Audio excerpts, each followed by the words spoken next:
मोहन यादव, उनका परिवार और उनकी रियल एस्टेट कंपनियां उज्जैन और आसपास के इलाकों में कम से कम 137 प्लॉट खरीद चुकी हैं, जो 168 एकड़ में फैला है।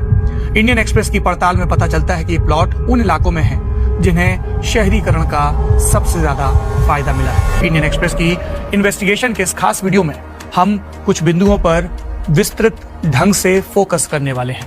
पहला सवाल, कितनी जमीनें खरीदी गई, बेची गई और डेवलप की गई? दूसरा, जमीनों के ये सौदे सवालों के घेरे में क्यों हैं? तीसरा, जब हम मोहन यादव, उनके परिवार और कंपनियों की बात करते हैं तो हम किन व्यक्तियों और कितनी कंपनियों का जिक्र कर रहे हैं? और चौथा, इस पर खुद मुख्यमंत्री मोहन यादव और उनके परिवार का पक्ष क्या है? इन तमाम प्रस्तावित बदलावों के चलते उज्जैन देश के सबसे बड़े प्रॉपर्टी मार्केट के रूप में उभर रहा है और इसके शुरुआती निवेशकों में शामिल हैं मुख्यमंत्री मोहन यादव, उनका परिवार, भाई बहन और करीबी रिश्तेदार। ये जरूर पता चलता है कि 168 एकड़ के अलावा परिवार ने 2021 से 2023 के बीच 85 एकड़ जमीन खरीदी। 2021 के पहले ली हुई 82 एकड़ जमीन और जोड़ दें तो परिवार कुल 335 एकड़ जमीन का मालिक है। खतौनी के रिकॉर्ड से ये पता चलता है कि इन प्लॉट्स को मोहन यादव की पत्नी सीमा, बहू यानी बेटे वैभव की पत्नी शालिनी यादव, भाइयों नंदलाल और नारायण यादव, नारायण की पत्नी रेखा, उनके बेटे अभय यादव और चचेरे भाइयों गोविंद और नीलेश यादव ने खरीदा है। ऐसा उन्होंने या तो अपने नाम पर या अपनी उन 4 रियल एस्टेट कंपनियों के जरिए किया है जिन्हें परिवार के सदस्य चला रहे हैं। इन खरीदों से 2 ऐसे महत्वपूर्ण मुद्दे सामने आते हैं जो औचित्य और हितों के टकराव यानी कन्फ्लिक्ट ऑफ इंटरेस्ट को लेकर सवाल खड़े करते हैं। इनमें से ज्यादातर जमीनें या तो उज्जैन और उसके आसपास बनने वाली नई सड़क परियोजनाओं के करीब है या फिर उन इलाकों में हैं जिन्हें मास्टर प्लान 2035 में कृषि भूमि से आवासीय या कमर्शियल में बदलने के लिए चिन्हित किया गया है। साल 2004 से 2010 के बीच उज्जैन डेवलपमेंट अथॉरिटी यानी कि MPTDC के अध्यक्ष थे। 2011 से 13 के बीच Madhya Pradesh tourism development corporation के प्रमुख थे और साल 2013 से ही उज्जैन दक्षिण की सीट से माननीय विधायक भी है।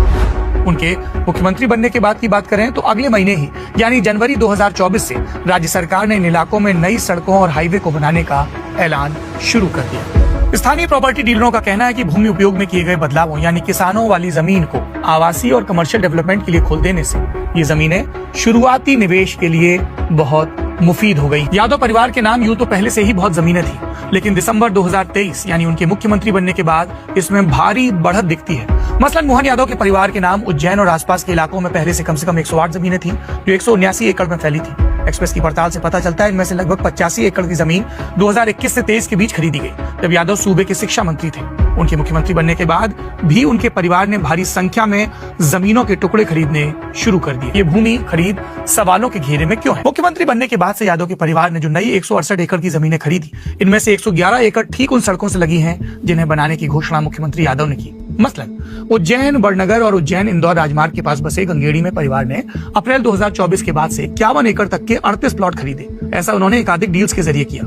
अक्टूबर 2024 में कराड़िया नवाखेड़ा इलाके में हाईवे के पास 9 एकड़ जमीन खरीदी गई। नागझिरी और उंडासा के बीच बन रहे पंचकोशी परिक्रमा मार्ग के पास करौंदिया में 8 एकड़ जमीन खरीदी गई और ये सारी खरीद जुलाई 2025 में हुई।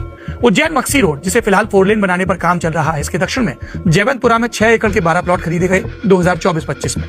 इसके अलावा इंदौर और उज्जैन के राजमार्गों के बीच यानी 2 राजमार्गों के बीच चंदेसरा में बीते फरवरी को 9 एकड़ जमीन खरीदी गई। उज्जैन नागदा हाईवे के दोनों तरफ कम से कम 29 एकड़ के 16 प्लॉट खरीदे गए। ये बीती मई में उन्हेल में खरीदे गए। यादव परिवार हर उस जोन में जमीनों का मालिक है जहां चेंज ऑफ लैंड यूज यानी कि CLU यानी भूमि को किस तरह से इस्तेमाल किया जा सकता है, इससे जुड़े नियमों में बदलाव होना है। मई 2023 में लाए गए उज्जैन मास्टर प्लान 2035 के तहत इन जमीनों को कृषि भूमि से कमर्शियल या आवासीय में बदला जा रहा है। अब रिकॉर्ड्स पर नजर डालते हैं। रिकॉर्ड्स के मुताबिक मास्टर प्लान के सार्वजनिक होने के पहले परिवार ने सवारा खेड़ी में कम से कम 30 एकड़ जमीन की खरीद की है। यादव के मुख्यमंत्री बनने के बाद से उनके परिवार ने कम से कम 37 एकड़ ऐसी जमीन खरीदी जो मई 2023 में CLU का हिस्सा रही। मसलन सेंट्रल उज्जैन के पंड्याखेड़ी में परिवार ने 18 एकड़ की ऐसी जमीनें खरीदी जिन्हें मास्टर प्लान में कमर्शियल बताया गया।